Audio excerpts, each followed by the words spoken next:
Yeah.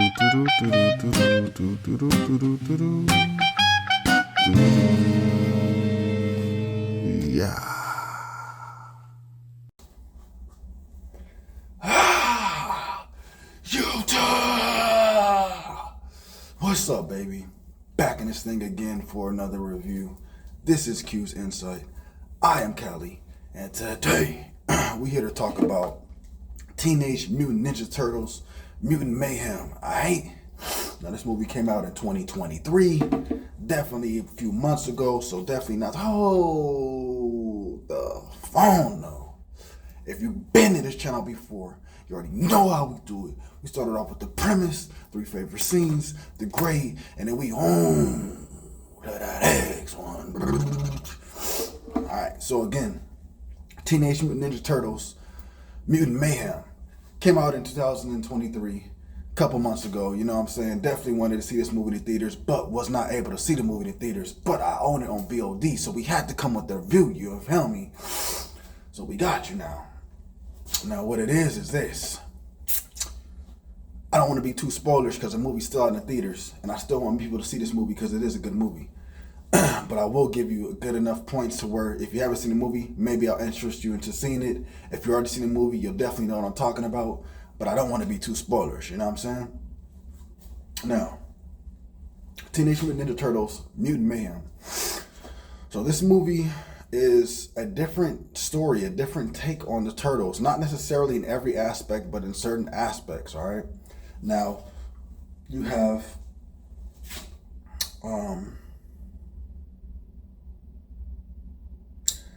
Baxter Stockman, who is an outcast, who is trying to create this type of formula, this ooze, this chemical enhancer that will turn animals more so human-like. And then he will no longer be an outcast because he will be one with other outcasts that he created. So he, and you know what I'm saying, it'd be a different story, you know what I'm saying? So his plan is to do that. Now he makes the mutagen, and right before he's able to really get it to work the way that he would want it, he is ran upon by, I believe her name is Cynthia, and she is under the circumstances that, okay, Baxter has this serum. We need this mutagen. We need to use it so we can create super soldiers. I have my own idea for super soldiers. Let's take it out of his hand and we do what we do. So they take him away, but they leave behind his pets. One of his pets being the fly before it turns into Superfly, and other animals that were there as well. Now, the mutagen gets released upon Superfly and the rest of the minions, and he therefore takes care of them because he's the oldest and he knows the most. So he takes care of them, all in all, having a plan to come back against the world. You know, I don't know if I can really trust humans. Humans took out my dad, you know what I'm saying? So I'm gonna take them out, and I want the world to become more comfortable to me. My plan is to make this weapon that will turn other animals around the world or just around Manhattan into mutant animals. And they will be my family, they will be part of me, and we will rule the world. We will be the dominant species. We will take over the humans. Humans will either die or be our pets, however you want to say. All right, so this is Superfly's plan. Now, within the mutagen being created, some of the mutagen was lost. And it just so happens that a vial of the mutagen went to the Turtles, went to Master Splinter, and fell upon them. Master Splinter was alone on this story at first. He happened to follow upon the Turtles in the sewer as they were in the mutagen and ran upon it himself and then became enhanced. Therefore, them also becoming enhanced, and he becomes their father basically, as well as their student, or as well as their teacher. So, after this happens, of course, the Turtles grow up. They see the world. They want to be in the world, but they can't be in the world because they're outcasts. The world will look at them as monsters, And if they show their face, there's a chance that they may either get killed or scrutinized.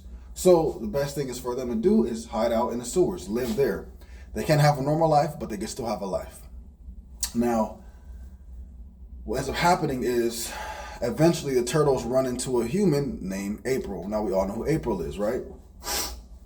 April comes up with the idea of, hey, I'm a reporter. Let me report out to these people that you guys are actually good, that you guys are actually fighting against evil, that you guys actually want to help against Superfly, and therefore maybe they'll take you guys in rather than shutting you guys out. That's the plan. They start taking on bad guys, little henchmen, eventually leading up to get to Superfly. They get to Superfly, finding out that Superfly is a mutant. So therefore, they feel like that's family.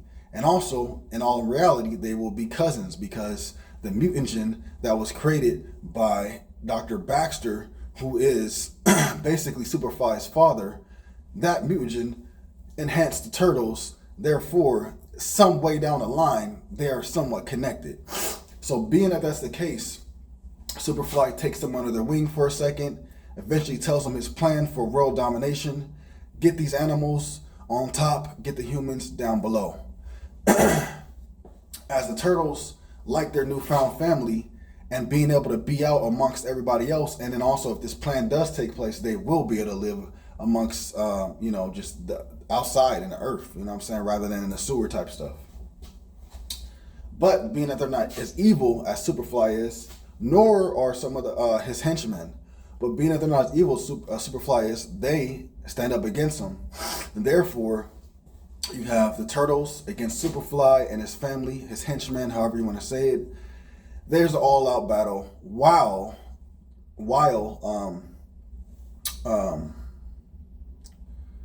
Cynthia is trying to get this mutagen for herself. Okay? So that's basically the story. Can the turtles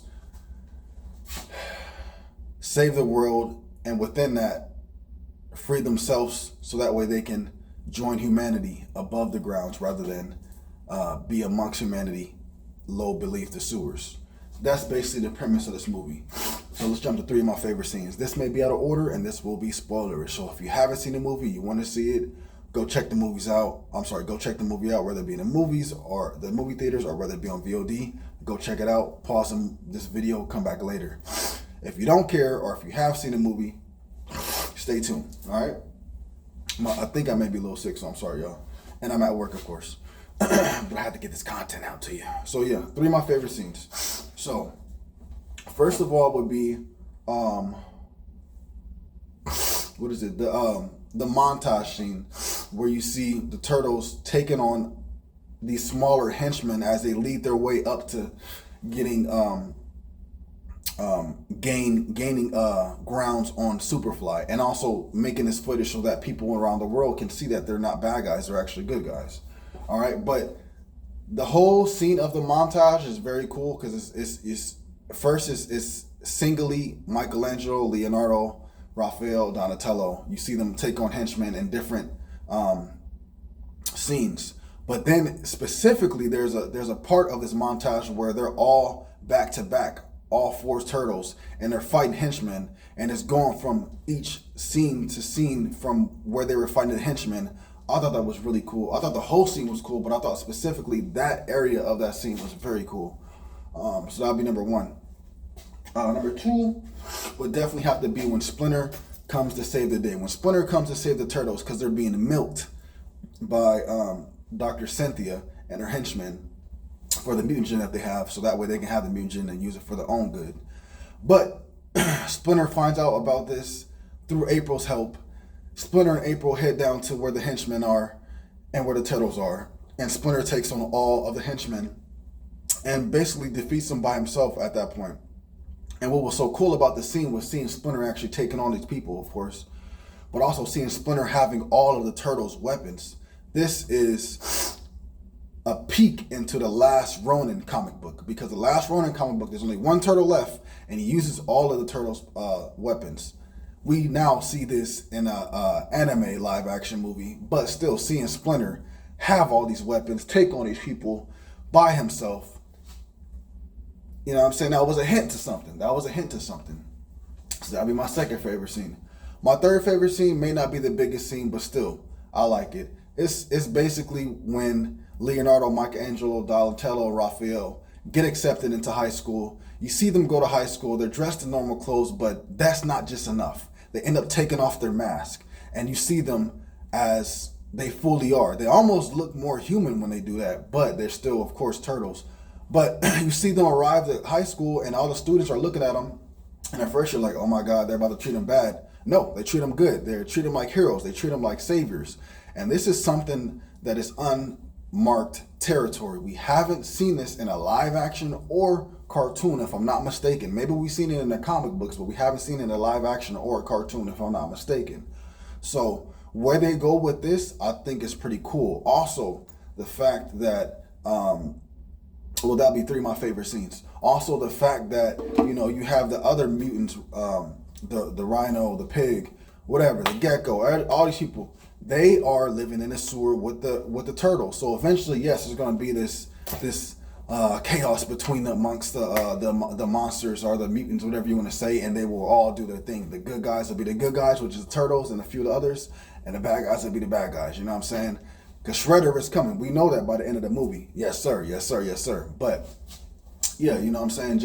We know that's eventually going to happen, but just to see everybody together, you know what I'm saying? To see the turtles be accepted, to see even the other mutants be accepted, you know what I'm saying? If they wanted to, you know, they can get it to happen. They don't really want to live amongst the humans.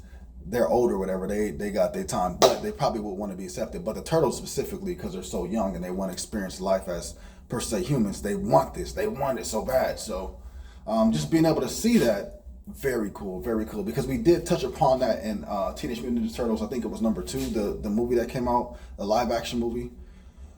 But this is kind of touching upon it a little bit more, and then possibly more in the next movie. You know what I'm saying? If this movie does well, which it has done well, and I know that it will be a second one for sure. So that's basically my premise. That's basically my 3 favorite scenes and what I wanted to say about the movie. The grade for this movie, I thought this movie was beautiful. I think it looks great. I think it has its hints of looking like Spider-Man, the animated Miles Morales movies, but also it has its hints of its own type of specialty.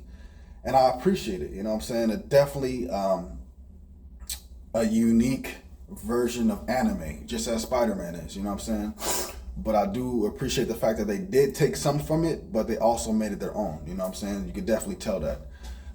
But beautiful looking movie, great story, different take on the turtles. Also seeing the turtles, you know, be younger, you know what I'm saying, and just the little aspects that they changed about it was really cool to see. Definitely appreciated the creativity that was behind this movie, and also definitely appreciated the movie just in general. I think this movie is very good. The grade that I'm gonna give this out of 10 would be I give it a 9 out of 10. Okay, so definitely above average. Definitely worth your time. If you're a Turtles fan, you already know you got to go see it. If you're not a Turtles fan, just go check it out, because there are little elements that are a little bit different that maybe you'll respect, maybe you'll like, maybe it'll get your interest, and maybe you'll start watching this this specific franchise of the live action animated type thing, right? But like I said, man, the 9 out of 10, like, and you know, Spider-Man is the same thing. You know, definitely got that great grade as well. But you know, you can only expect that from great movies, and that's why I'm gonna do it. If it's a great movie, I'm giving it a great grade. If it's an okay movie, I'm giving it an okay grade. If it's a crappy movie or whatever, TV show, whatever, I'm giving it a bad grade. You know what I'm saying? But for as I see it, I'm not just jumping on a bandwagon. I really did appreciate this movie and what it brought forward to us, and what we can look forward to actually seeing down the line in the future. All right. But yeah, so 9 out of 10. If you guys saw this movie, let me know what some of your favorite scenes. Did you like it? Did you not like the movie? Are you looking forward to possibly a number 2? Or you think this is just cool where it's at?